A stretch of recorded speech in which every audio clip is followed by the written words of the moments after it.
आज आपण शब्द ही डॉक्टर यशवंत मनोहर यांची ही कविता 3 मिनिटाच्या व्हिडिओमध्ये बघणार आहोत। यामध्ये आपल्याला विचार सौंदर्य, भाव सौंदर्य आणि काव्य सौंदर्य हे बघणार आहोत। शब्दांची ताकद यामध्ये कवीने आपले काय विचार मांडलेले आहे। शब्द हे केवळ उच्चार नसून ते अन्यायाविरुद्ध लढण्याचे शस्त्र सांगितलेले। एखाद्या व्यक्ती विरुद्ध लढायचे आहे त्यावेळेस काहीतरी आपल्याजवळ शस्त्र पाहिजे।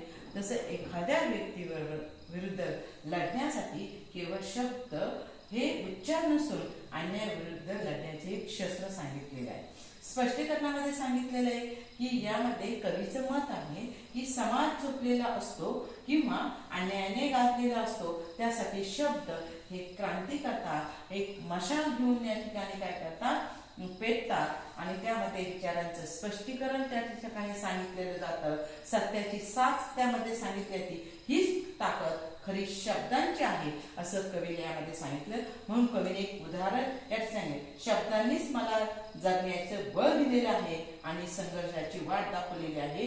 हे विचार कवीने यामध्ये मांडलेले हे उदाहरण याच्यामध्ये महत्वाचं आहे।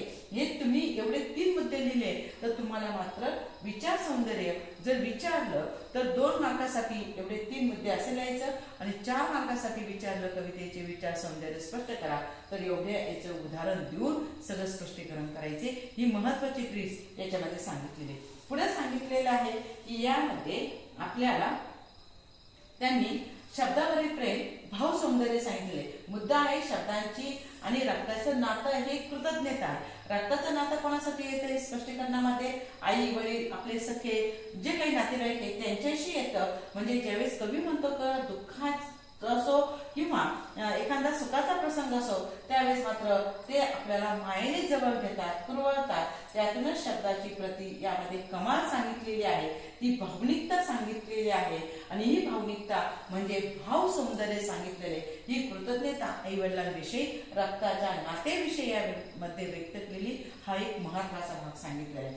म्हणून कवीने उदाहरण सांगितलेलं आहे, शब्दांनीच सावरले मला। इतर शब्द प्रति प्रेम, भाव ही ओढ फक्त प्रेमाच्या म्हणजेच रक्ताच्या नात्यामध्ये असते। शेवटचा मुद्दा या ठिकाणी कवीने सांगितलेला आहे। यामध्ये सांगितलेले आहे शब्दाची लय म्हणजे काव्य सौंदर्य, नादमयता या ठिकाणी हा मुद्दा आहे। या ठिकाणी साधी ओघवती भाषा यामध्ये सांगितलेली। म्हणून कवीला स्पष्टीकरणामध्ये, मानवीकरणामध्ये या ठिकाणी आपल्या विचार वाचकाच्या मनात लय पद्धतीने सांगितलेले। उदाहरणार्थ यामध्ये